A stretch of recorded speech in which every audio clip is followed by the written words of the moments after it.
The skill of active listening. How to stop preparing your response. We spend our conversations waiting. We are not listening to understand. We are listening for the pause, the exact moment we can interject the brilliant thought we've been crafting since the speaker's first sentence. This is not listening.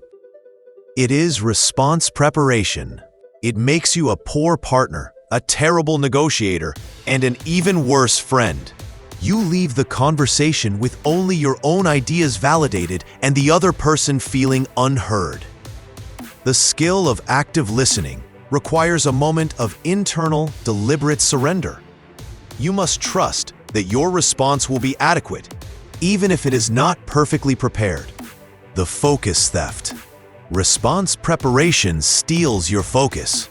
When you are crafting your next sentence, you are automatically missing the nuance, the body language, and the most critical 20% of the speaker's message. When you stop preparing your response, three things happen. You learn more. You actually absorb new data that shifts your perspective. You build trust. The speaker feels heard, which opens them up to collaboration. You gain leverage. You can address the speaker's real point, not the point you thought they were going to make. True listening is not passive. It is a high-intensity cognitive choice to focus 100% of your bandwidth on the input. The power of clarifying questions.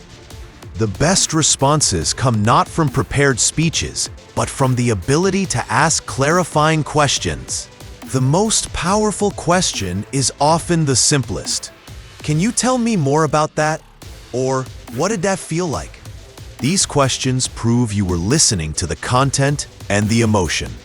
They also buy you time to formulate a thoughtful response, eliminating the need to have a perfect answer ready the moment the speaker finishes. Focus on understanding, not on answering. 2 case studies. Listening as a skill. Let's look at 2 scenarios where listening, not speaking, changed the outcome. Case Study 1. The Negotiation Shift. A business negotiator was facing a hostile client over a failed project. Instead of defending her team, she used only clarifying questions and restatement. She asked, "Can you confirm that the biggest frustration is the timeline, not the quality?" By simply listening and clarifying, she isolated the core issue, turning the emotional fight into a collaborative scheduling problem.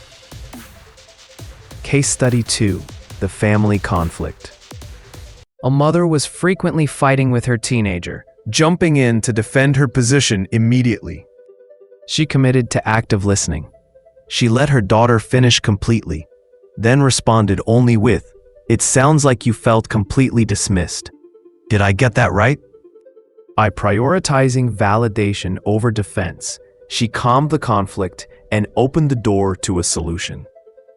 The takeaway and action plan. Stop rehearsing your genius. Start receiving information. Here is your 3-step plan to become an active listener. 1. The internal muzzle.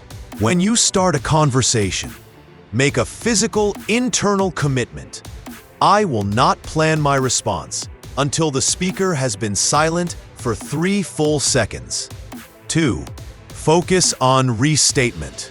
After the speaker finishes, your first verbal response should be to restate their main point.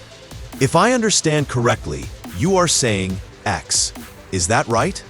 3. Use the how question. Instead of asking why, which sounds accusatory, ask how. How did that impact your confidence? This asks for depth, not justification. Listen to understand, not to reply. We've uncovered the core truth. True listening is not passive. It's a high-intensity cognitive choice.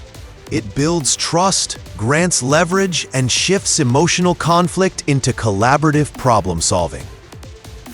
Stop rehearsing your genius and start receiving information.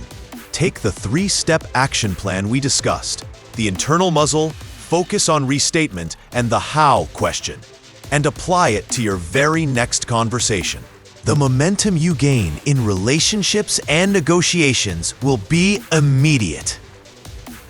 If this message resonated and you're ready to master the power of focus, hit that like button. Subscribe for more strategies on building resilience. And let me know in the comments, what's the hardest part about stopping your response preparation? Share your experience and let's keep the conversation going.